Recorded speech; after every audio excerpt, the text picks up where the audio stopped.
On va apporter la lecture maintenant de la parole. Je vous invite à vous lever pour faire honneur à la parole. Fidèle qui apporte un message sur Genèse 39, l'histoire de Joseph. Alors, c'est écrit petit un peu, mais écoutez si vous avez de la difficulté à lire. Quant à Joseph, on l'avait fait descendre en Égypte et Potiphar, l'officier du Pharaon, qui était chef des gardes, un Égyptien, l'avait acheté aux Ismaélites qu'il y avait fait descendre. L'Éternel fut avec Joseph et la réussite l'accompagna. Il habitait dans la maison de son maître égyptien. Son maître vit que l'Éternel était avec lui et que tout ce qu'il entreprenait, l'Éternel le faisait réussir entre ses mains.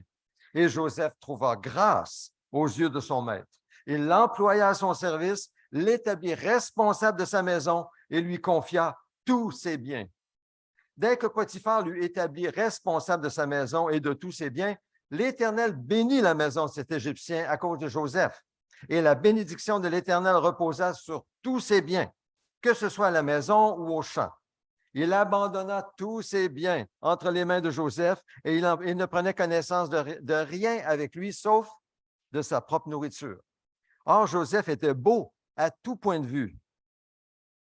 Après cela, la femme de son maître porta les yeux sur Joseph et dit, « Couche avec moi. » Il refusa et dit, « Mon maître ne prend connaissance de rien avec moi dans la maison. Il m'a confié tous ses biens. Personne n'est plus grand que moi dans cette maison. Il ne m'a rien interdit, sauf toi, parce que tu es sa femme. Comment pourrais-je commettre un si grand mal et pécher contre Dieu? » Elle parlait tous les jours à Joseph, mais il ne l'écoutait pas et refusait de coucher avec elle, d'être avec elle. Un jour, il était entré dans la maison pour accomplir son travail. Il n'y avait là aucun gens de la maison, aucun des gens de la maison. Elle l'attrapa par son habit, disant, « Couche avec moi. » Il lui laissa son habit dans la main et sortit. Lorsqu'elle vit qu'il lui avait laissé son habit dans la main et qu'il s'était enfui dehors, elle appela les gens de la maison et leur dit, « Regardez, il nous a amené un Hébreu pour abuser de nous. Cet homme s'est approché de moi pour coucher avec moi, mais j'ai poussé de grands cris. Quand il a entendu que je me mettais à crier, il a laissé son habit à côté de moi et il est sorti. » Elle posa l'habit de Joseph à côté d'elle jusqu'à ce que son maître entre à la maison et elle lui tint alors ce discours. « L'esclave hébreu que tu nous as amené s'est approché de moi pour abuser de moi. Comme je me suis mise à crier, il a laissé son habit à côté de moi et s'est enfui dehors. » En entendant les affirmations de sa femme qui lui disait, « Voilà ce que t'as fait ton esclave, ce que m'a fait ton esclave, le maître de Joseph fut enflammé de colère. Il s'empara de Joseph et le mit en prison, à l'endroit où les prisonniers du roi étaient enfermés. Il reste donc là, en prison. L'Éternel fut avec Joseph et étendit sa bonté sur lui. Il lui fit gagner la faveur du chef de la prison. Celui-ci plaça sous son autorité tous les détenus qui étaient dans la prison, et tout ce qui y faisait passait par lui. Le chef de la prison ne s'occupait pas du tout de ce qui était sous la responsabilité de Joseph, parce que l'Éternel était avec lui et lui faisait réussir ce qu'il entreprenait. Attends. Que Dieu bénisse sa parole dans nos cœurs. Que Dieu bénisse cet enseignement. Que Dieu te bénisse. Amen. Et tu peux prendre.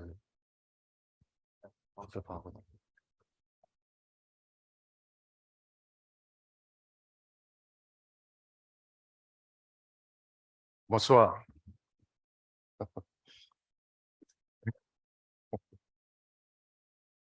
Merci Seigneur pour cette lecture, pour cette parole. Ma prière est que tu viennes nous guider à travers ces réflexions. Ce que nous voulons apprendre, c'est vraiment apprendre de toi, Seigneur, à aller à travers les moments difficiles. Seigneur, des gens l'ont fait avant nous et nous voulons apprendre d'eux. Alors, Seigneur, guide nos pas. Je te prie au nom de Jésus. Amen. Il y a un adage qui dit que si tu vas à la chasse du tigre, il ne faut pas se laisser distraire par les lièvres. Si tu vas à la chasse du tigre, il ne faut pas se laisser distraire par les pas les lièvres. Ton objectif, ce n'est pas les lièvres, c'est le tigre. L'histoire de Joseph, c'est plein d'enseignements. Et à vrai dire, j'ai eu de la misère à trouver quelque chose de court. Tellement c'était lié. Il y a tellement de choses qui sont liées que c'était difficile. Et j'ai décidé de parler aujourd'hui de trouver Dieu dans l'obscurité. Trouver Dieu dans l'obscurité. Hayden Wilson Tozer a dit un jour, Dieu ne peut pas bénir puissamment un homme sans l'avoir d'abord profondément blessé. Je pense que ça, c'est quelque chose souvent qu'on aimerait éviter. C'est un message qui n'est pas attrayant. Et il y a un monsieur qui a aussi écrit sur Joseph, il s'appelle Charles Swindoll. Il dit, la souffrance correctement gérée peut former une vie pour des choses plus grandes. L'histoire regorge d'exemples d'hommes ou de femmes qui se sont servis de leurs blessures pour réaliser des exploits. Leur vécu tragique est devenu le fondement sur lequel ils ont acquis leur grandeur. Les moments que Dieu brise notre cœur, ça arrive, ça va arriver. Si il nous prépare pour accomplir de grandes choses pour lui dans la vie. L'histoire de Joseph est celle d'une tragédie au milieu d'une vie vertueuse. Quand nous prenons Joseph du début jusqu'à la fin, on voit un jeune homme innocent, mais frappé par toutes sortes d'horreurs, de difficultés. Mais l'histoire de Joseph aussi, ça montre le pouvoir guérisseur de Dieu par la miséricorde, et le pardon et la restauration. Je peux passer le...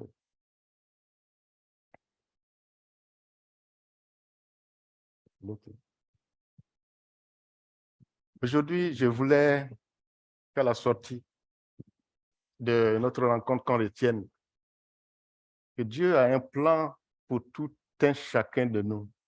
Un plan qui est plus grand que nos propres plans. Ces plans, pour nous, c'est plus grand. Souvent, nous regardons à nos propres plans, la réalisation de nos projets pour nous. Mais alors que lui, il voit au-delà, il voit plus grand que ça pour nous.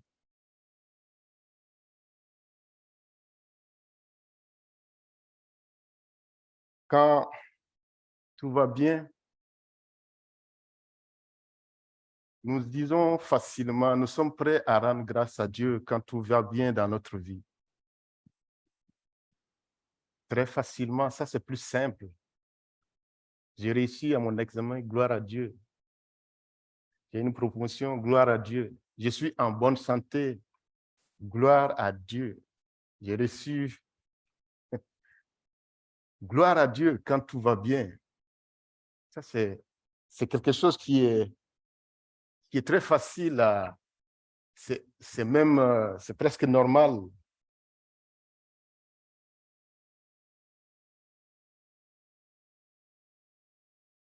Il est relativement facile de raisonner que lorsque les choses vont bien, cela représente la bénédiction de Dieu dans nos vies.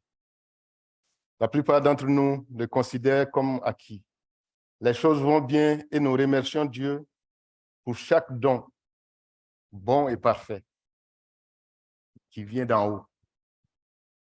Nous comptons nos bénédictions et les énumérons une par une. Quand nous les comptons, nous comptons ceux qui sont bons. Ça, tu as fait, ça c'était bien, ça c'était bien, ça c'était bien.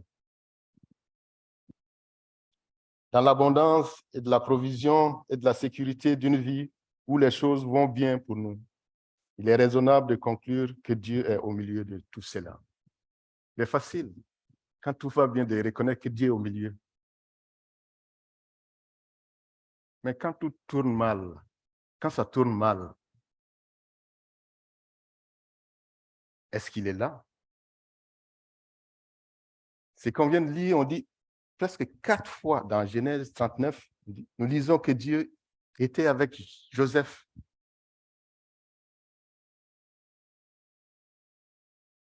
Cette déclaration forme une série de piliers aux extrémités de l'histoire et l'expérience initiale de Joseph en Égypte. Il vient de rentrer en Égypte, esclave. Mais celui qui écrit, il dit Dieu était avec lui.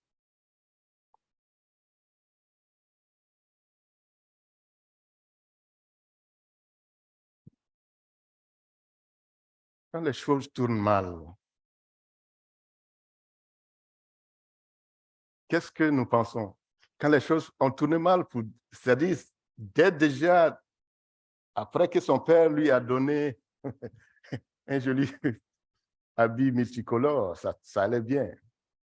Mais quand la haine de ses frères a grandi jusqu'à ce qu'ils aillent vouloir le tuer, ça c'est vraiment quand les choses tournent mal. Ses propres frères le vendent. Ça c'est quand les choses tournent mal.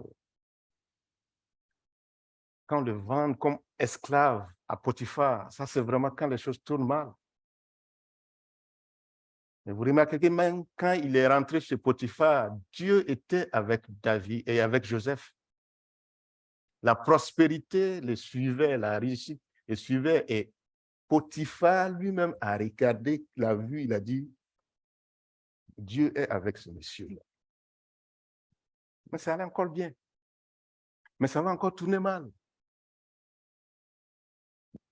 L'esclave, il travaille bien. La maison est bénie. Et qu'est-ce qui se passe? La femme de Potiphar qui porte ses yeux sur David et sur Joseph. Un vrai dilemme.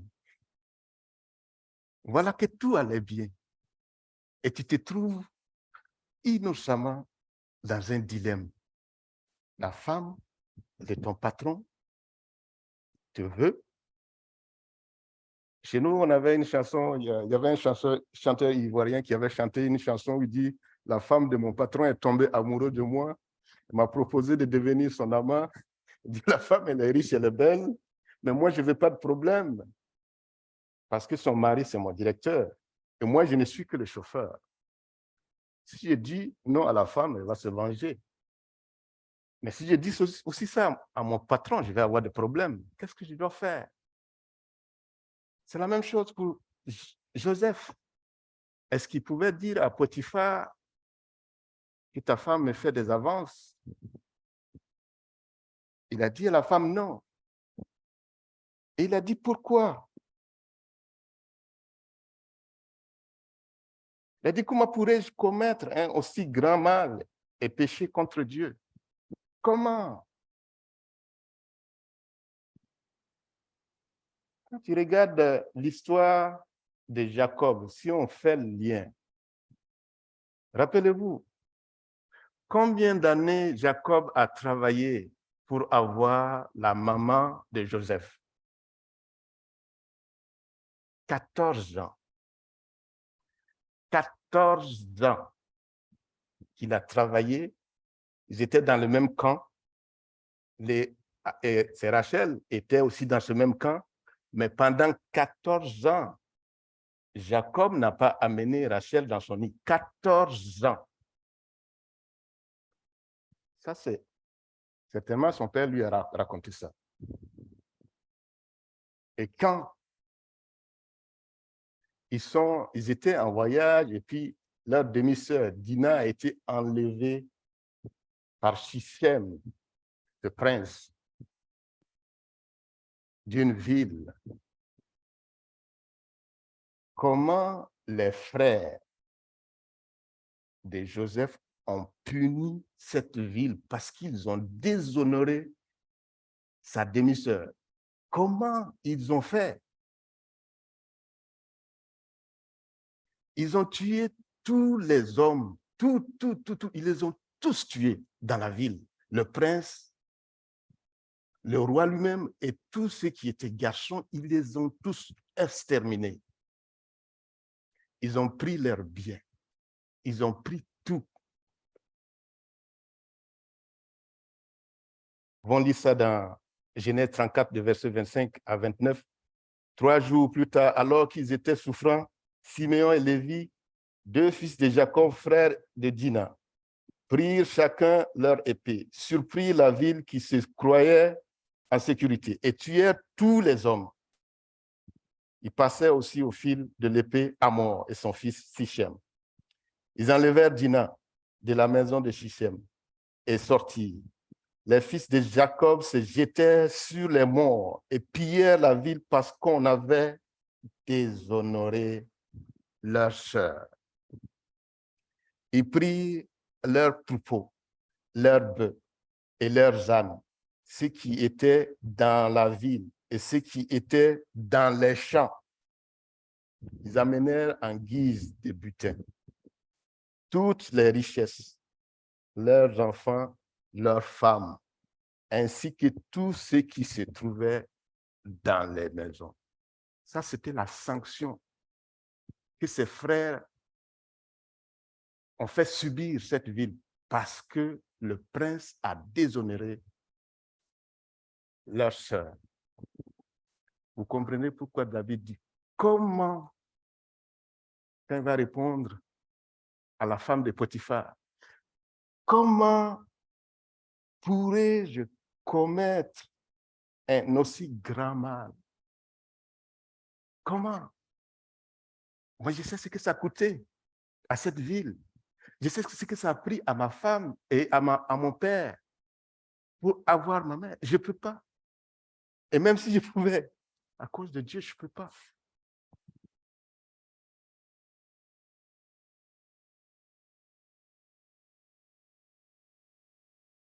Joseph se retrouve victime d'une fausse accusation d'agression sexuelle et viol, pour ainsi dire.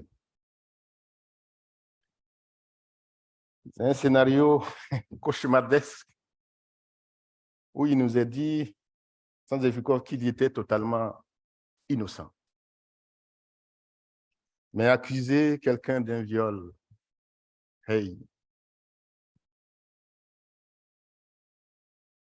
on t'accuse d'un viol,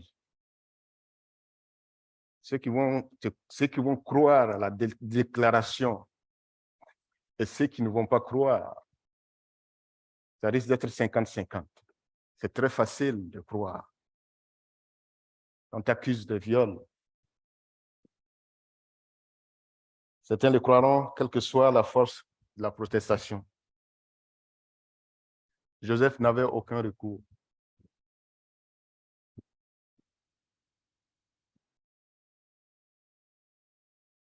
Que faire maintenant? Quand les choses tournent soudainement sombres. Que penser des promesses de Dieu envers ses enfants? C'est une chose de raisonner que Dieu est avec nous quand les choses vont bien. C'en est une autre de conclure exactement la même chose quand les choses vont mal. Et pourtant, c'est précisément ce que Joseph expérimente. Quand il était dans la maison de Potiphar, Potiphar lui-même a dit qu'il savait que Dieu était avec lui. Mais tout tourne.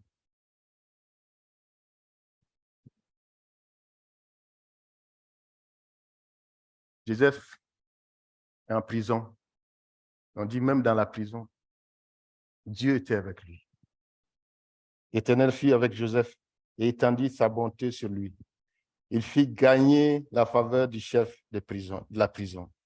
Celui-ci plaça sous son autorité tous les détenus qui étaient dans la prison. Et tous ceux qu'on y faisait passer par lui. Le chef de la prison ne s'occupait pas du tout de ceux qui étaient sous la responsabilité de Joseph, parce que l'Éternel était avec lui et faisait réussir ce qu'il entreprenait.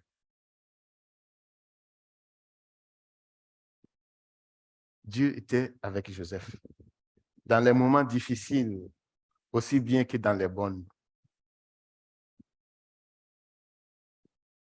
Il est intéressant de méditer sur ce que cela signifie. Nous aurions pu nous attendre à ce que Joseph raisonne que parce que les choses s'étaient empirées, que Dieu devait sûrement être contre lui. Et souvent, c'est ça.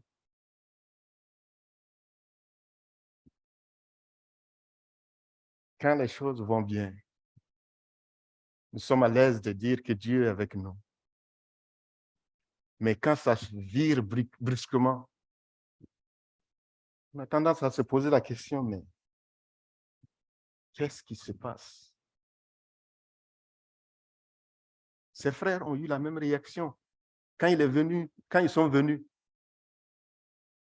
pour acheter le blé, dans le chapitre 42, versets 18 à 22, il dit, le troisième jour, Joseph leur dit, faites ce que je vous dis et vous vivrez. Je crains Dieu.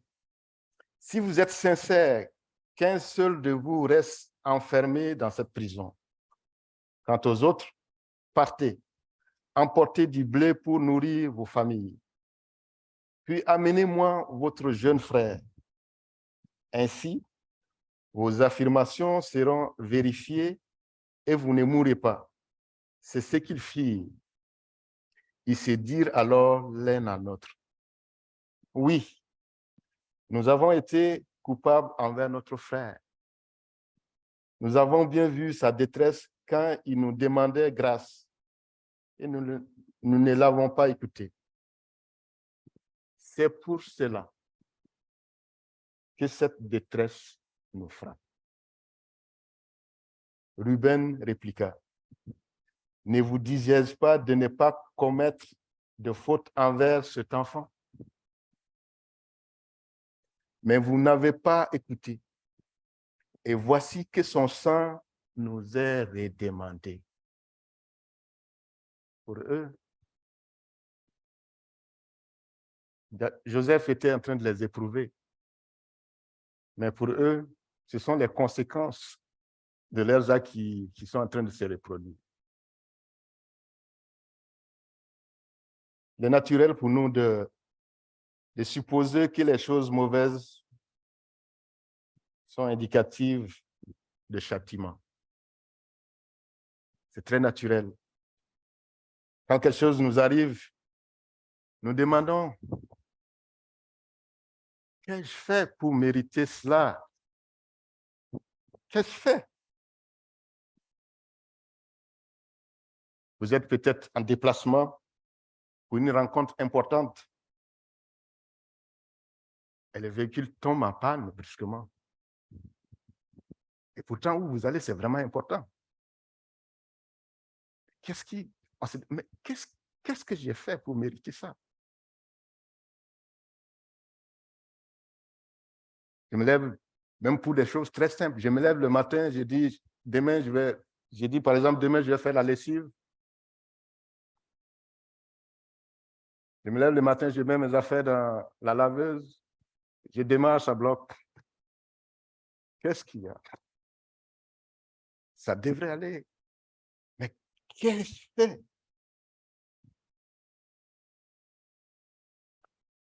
Je suis malade, mon enfant est malade, mon proche est malade. On essaie de trouver un remède, ça ne fonctionne pas.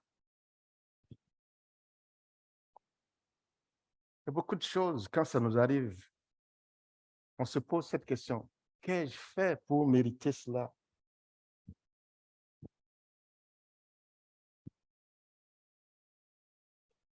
Les fausses accusations portées contre Joseph seraient un exemple de châtiment peut-être. On aurait dit ça. Mais qu'est-ce que Joseph avait fait?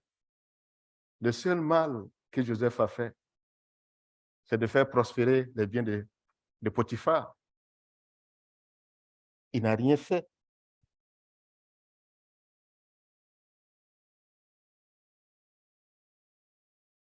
Il est facile de tomber dans une telle conclusion. Je crois que ce que je vis, ça dépend forcément de ce que j'ai fait. Je n'ai pas dit que ça ne peut pas se faire, ça se fait. Mais ce n'est pas nécessairement parce que j'ai fait quelque chose que je suis en trouble.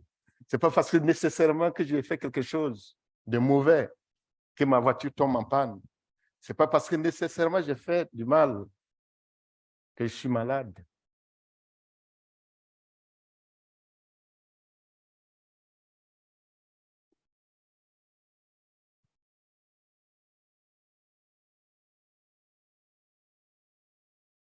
Cette conclusion de facilement lier le mal que nous avons fait, supposé faire, à ce qui se passe n'est pas forcément la bonne conclusion. Mais cette conclusion n'est pas nécessairement vraie, comme je l'ai dit. Et en ce qui concerne Job, Patrick a parlé de Job au début. En ce qui concerne Job, en ce qui concerne Joseph, cette conclusion est totalement fausse. Elle est fausse. Job n'a rien fait. Joseph n'a rien fait. Mais ils sont passés par de terribles situations. La souffrance extérieure n'indique pas nécessairement que Dieu est contre nous. Ce que Joseph ne savait pas, c'est que la fin de l'histoire de Genèse 50 nous clarifie. C'est que Dieu avait un dessein en laissant Joseph vendre par ses frères, en le laissant acheter par Pharaon et par Potiphar comme esclave, en le plaçant dans la maison de Potiphar. Dieu avait un dessein. Tout ça, là, ça faisait partie du dessein de Dieu. Joseph était en Israël. Dans le dessein de Dieu, Joseph va devenir un jour un grand leader en Égypte. Il ne peut pas rester en Israël et puis être leader en Égypte. Il faut qu'il y soit. Et la façon de l'amener, il le fait vendre par ses frères, ses propres frères. Ça, c'est rude. Il l'envoie d'abord chez Potiphar, qui est un haut gradé de l'armée de Pharaon. Il travaille là-bas. Il s'approche de son but. Il n'est pas encore arrivé. Presque. Et qu'est-ce qui se passe? Pour l'amener, c'est sa femme de Pharaon, de Potiphar, qui l'accuse. Et on l'amène en prison. Et c'est à côté encore de Pharaon, la prison de Pharaon.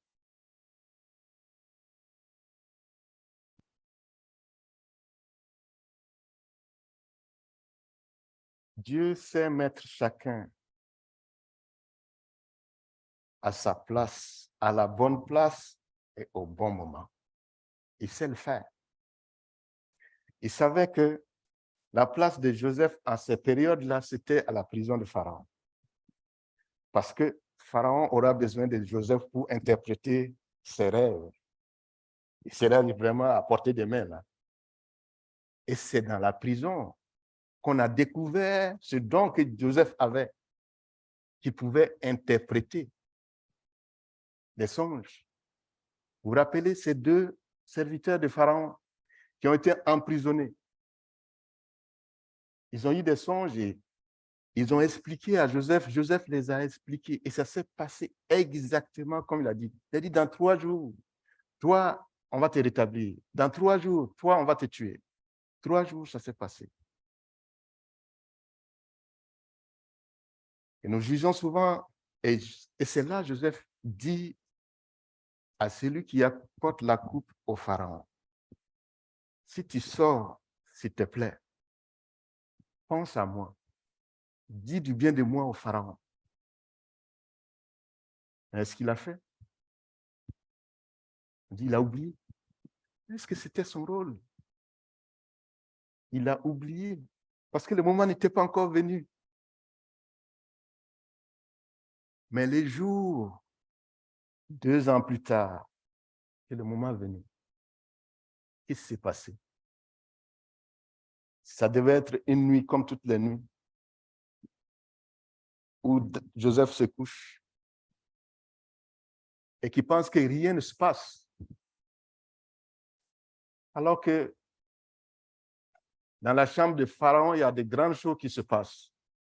Mais ce David et ce Joseph, rien ne se passe. C'est une nuit normale. C'est la routine. Il dort. Il se réveille le matin. Jour normal. Mais chez Pharaon, ce n'est pas une journée normale. Ça se bouscule. On fait venir tout le monde. Le Pharaon n'a pas bien dormi. Il a eu un songe. On fait venir tous les magiciens pour interpréter. Mais Joseph, il s'occupait de ses colocataires prisonniers. C'est comme si c'est comme si rien ne se passait. C'est la même chose pour nous. Souvent, nous allons à travers certaines souffrances et nous pensons que rien ne se passe. Alors que dans l'antichambre, il y a beaucoup de choses qui sont en train de se passer. Mais nous ne savons pas. Des choses qui se passent. On pense que peut-être Dieu n'intervient pas. Mais Dieu est en train d'agir à sa manière, dans, dans son temps.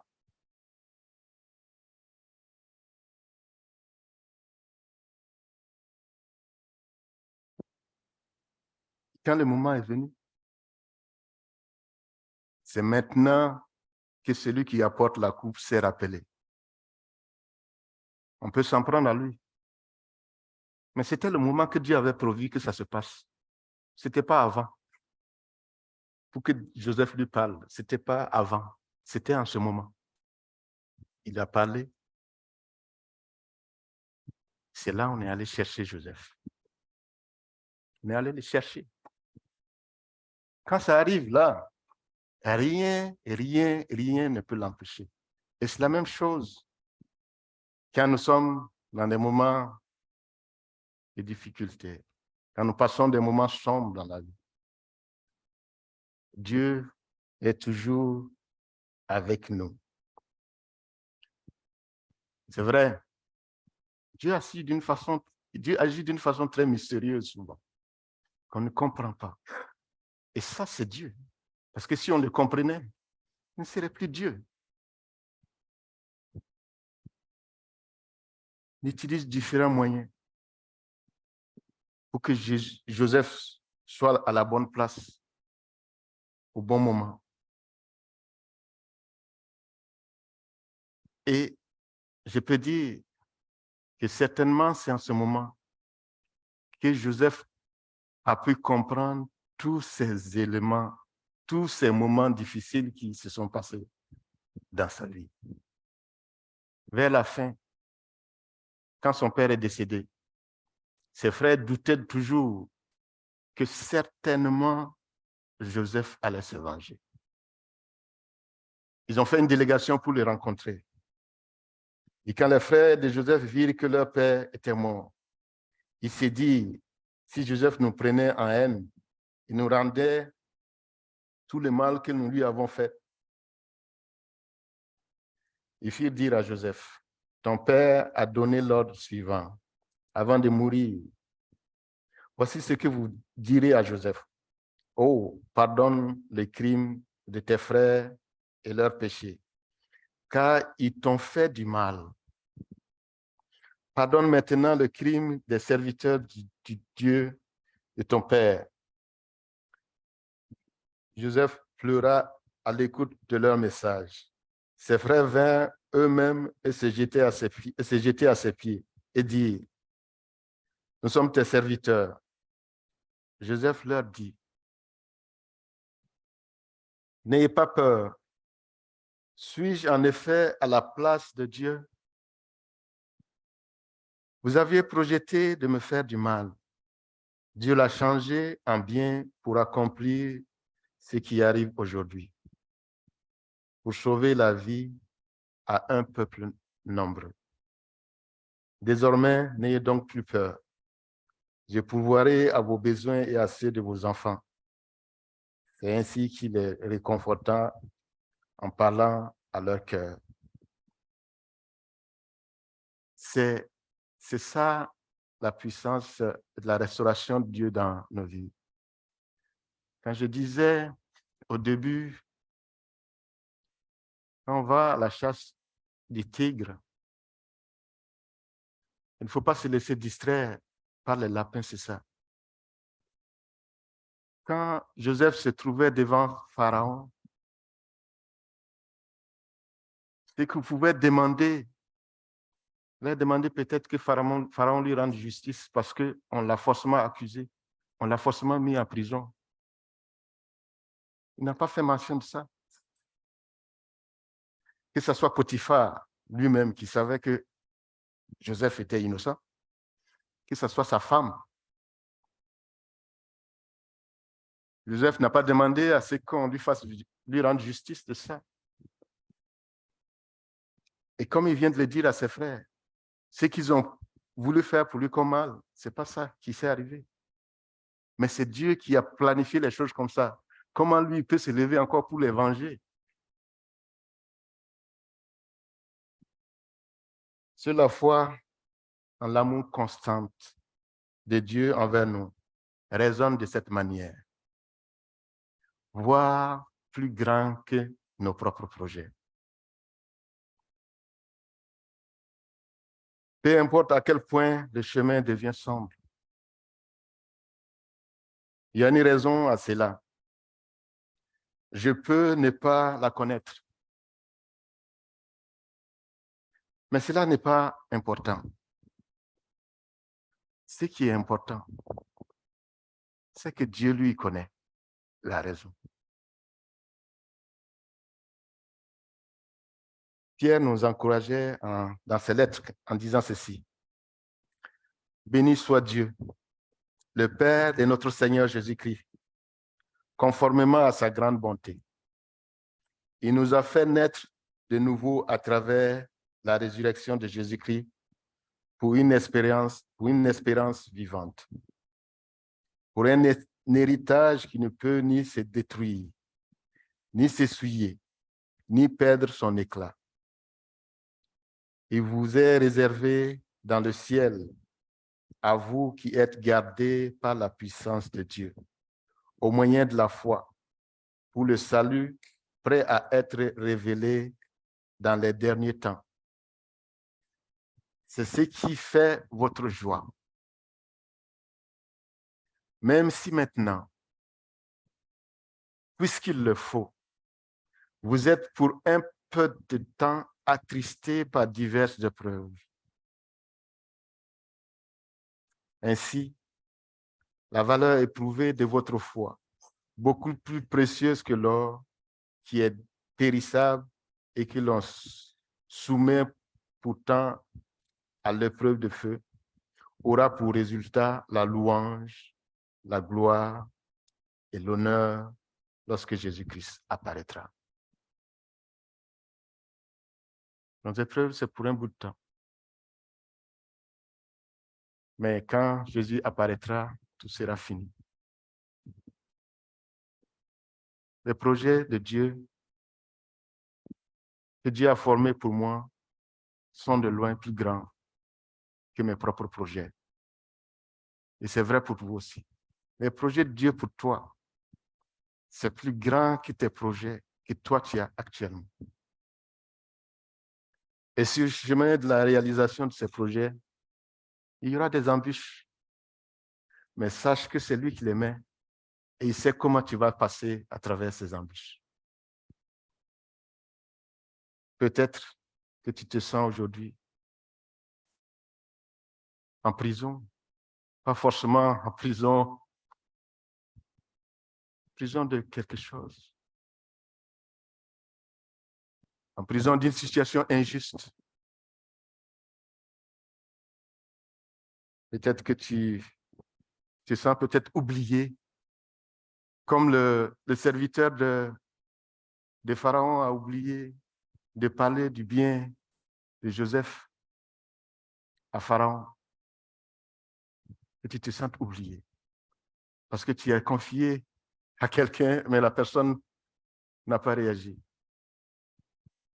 Ce n'est pas la peine d'en faire un cas parce que le moment où Dieu va se décider que ce qu'il a prévu ou pas va se réaliser, ça va se réaliser. Peut-être que tu trouves l'attente de la délivrance longue, quelle que soit la durée. Le temps fixé par Dieu, quand ça va arriver, ça va se passer. La façon qu'on est venu chercher Joseph à la prison, on dit, Joseph, le Pharaon a besoin de toi. C'est ce moment que ça s'est passé. Et on a vécu ça ici dans notre église. Et peut-être vous avez aussi vécu des choses auxquelles vous attendez. Et entre-temps, on vous dit, vous avez cherché vous-même et puis ça n'a pas fonctionné. Et entre-temps, on dit, viens, on vous cherche. Notre frère Alberto a donné son témoignage. Il a dit, entre-temps, on le cherche. On dit, viens. Quand le moment arrive, là, ça arrive. Il va dire, viens, et tu viens. Que le Seigneur nous bénisse.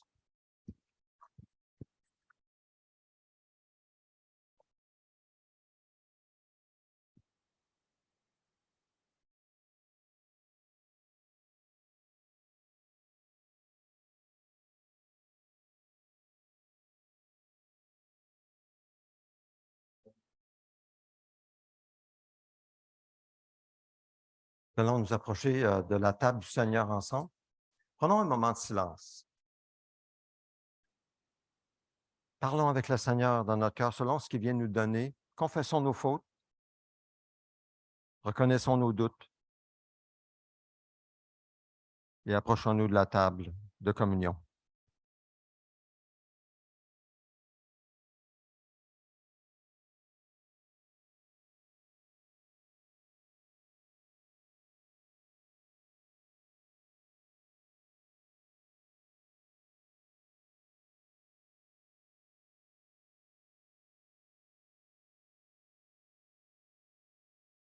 Seigneur, merci pour ta parole qui nous dit que si nous confessons, nous reconnaissons nos péchés, Dieu est fidèle et juste de nous les pardonner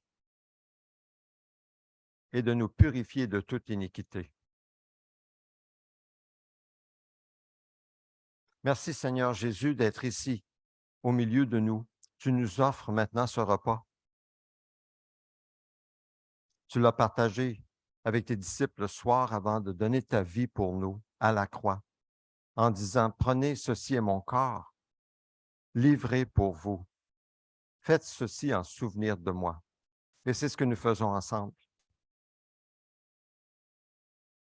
Seigneur, merci pour cette communion avec toi, ce pardon de nos péchés et cette assurance que nous avons en Christ Jésus qu'en partageant ce repas jusqu'à ce que tu reviennes, nous demeurons en toi et toi tu demeures en nous par la foi en Jésus.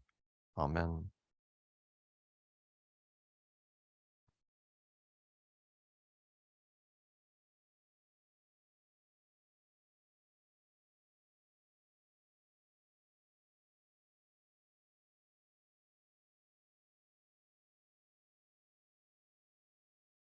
Ce repas est pour tous ceux et celles qui croient en Jésus comme Seigneur et Sauveur, qui comptent sur lui pour sauver, renouveler, fortifier, guider. Alors, je vous invite à venir prendre une coupe de jus et un morceau de pain et nous allons partager le repas ensemble. Venez chercher une coupe et un morceau de pain.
Ce soir, avant de mourir, donner sa vie pour nous à la croix, Jésus a pris du pain avec ses disciples qui étaient avec lui, dernier repas, avant qu'il le prenne de nouveau dans le royaume de Dieu lors de son retour. Il a dit, prenez, mangez, ceci est mon corps qui est livré pour vous. Faites ceci en souvenir de moi. Prenons-en tous.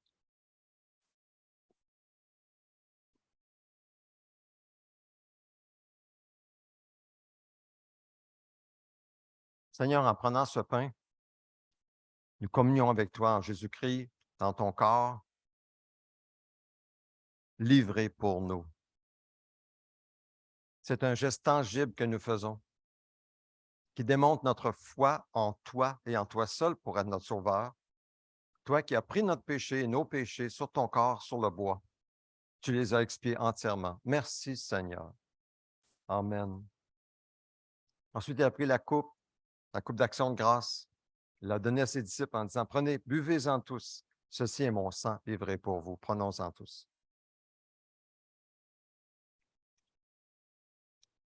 Seigneur, à cause de ton sacrifice à la croix, pour nous, une fois pour toutes, et non seulement pour nous, mais pour tes enfants, partout dans le monde entier.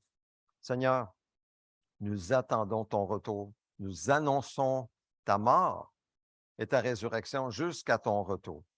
Seigneur, nous voulons prier maintenant.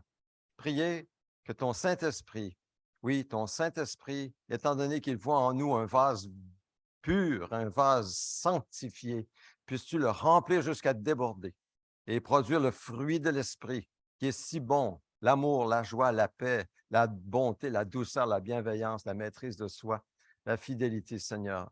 Nous prions, Seigneur Dieu, que tu te manifestes dans nos vies et que ton esprit soit notre lumière sur notre sentier avec ta parole. Et puisses-tu, Seigneur Dieu, continuer ton œuvre dans chacune de nos vies pour accomplir ton plan dans nos vies, pour nous sanctifier, pour nous transformer de plus en plus à ton image, en sachant que tu tiendras parole. Tes promesses sont sûres et certaines. Elles verront son accomplissement. Si ce n'est pas avant ton retour, ce sera lors de ton retour. Alors, Seigneur, viens, prends la place qui te revient et donne-nous, Seigneur Dieu, de voir ta gloire dans nos vies. Entends nos prières, Seigneur. Tu les connais, tu connais nos besoins. Entends nos prières.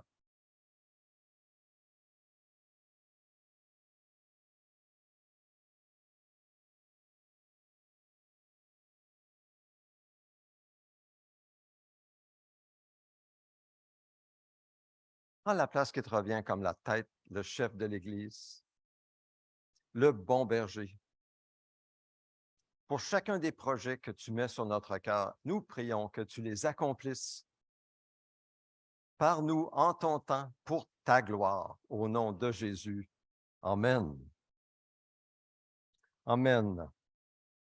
Ne vous inquiétez de rien, mais en toute chose, faites connaître vos besoins à Dieu par des prières et des supplications dans une attitude de reconnaissance, et la paix de Dieu, qui dépasse tout ce que l'on peut comprendre, gardera votre cœur et vos pensées en Jésus-Christ. Je vous invite à vous lever avec moi. Nous allons prier notre Père céleste. Notre Père céleste, que la sainteté de ton nom soit respectée, que ton règne vienne, que ta volonté soit faite sur la terre comme au ciel. Donne-nous aujourd'hui notre pain quotidien. Pardonne-nous nos offenses comme nous aussi nous pardonnons à ceux qui nous ont offensés. Ne nous expose pas à la tentation, mais délivre-nous du mal et du malin. Car c'est à toi qu'appartiennent dans tous les siècles le règne, la puissance et la gloire. Amen. Notre vision priée, ô Dieu, nous te désirons de tout notre cœur. Fais de nous une Église interculturelle renouvelée et en santé. Viens, transforme-nous de sorte que nous devenions des disciples centrés sur Christ, dynamisés par l'Esprit, axés sur la mission, capables de nous multiplier partout. Suivons Jésus avec passion, un pas à la fois. Prions, allons, soutenons et faisons des disciples de toutes les nations. Seigneur, nous t'offrons nos dîmes et nos offrandes avec foi et avec joie. Merci, Seigneur, de pourvoir tant à nos besoins et avec une si grande fidélité. Seigneur, nous remettons tous nos besoins entre tes mains. Sois glorifié, Seigneur Dieu, dans ce geste d'amour, dans ce geste de foi, dans ce geste de sacrifice et d'abnégation. Que ce soit, Seigneur Dieu, pour les besoins ici de cette Église ou ceux d'Héloïse ou ceux de d'autres encore que tu nous mets à cœur de donner, de nous d'être fidèles et pourvoir aux besoins de tes enfants, ceux qui te servent partout, au nom de Jésus. Amen. Je vous invite à vous asseoir. Rapidement, un rappel, mardi midi en prière à l'Église et sur Zoom. Les portes sont ouvertes à 13h ce mardi et pour le reste, pour les prochaines semaines. Donc, merci d'être là, de prier avec nous. Si vous ne pouvez pas vous présenter, de prier avec nous sur Zoom. Mercredi soir, réunion de prière sur Zoom à 19h. Oui, c'était un bon signal pour nous le rappeler. Jeudi soir, nous étudions Genèse 43 avec Fidèle. C'est sur Zoom. Nous annonçons l'anniversaire de naissance de Théodore Crocker, mardi cette semaine, 25 juillet. Bonne fête, Théodore. Que Dieu te bénisse. Et la bénédiction, ensemble, recevons la bénédiction. Je vous invite à vous lever. Recevons la bénédiction du Seigneur. L'Éternel, le Seigneur, est ma force. Il rend mes pieds semblables à ceux des biches. Il me fait marcher sur mes hauteurs. Que l'Éternel, le Seigneur, soit ta force. La joie du Seigneur est ta force. Marche en gardant tes yeux sur le Seigneur, car c'est lui ta force. Et il fera ce qu'il a promis dans ta vie. Au nom de Jésus, amen. Amen. Bonne fin de journée.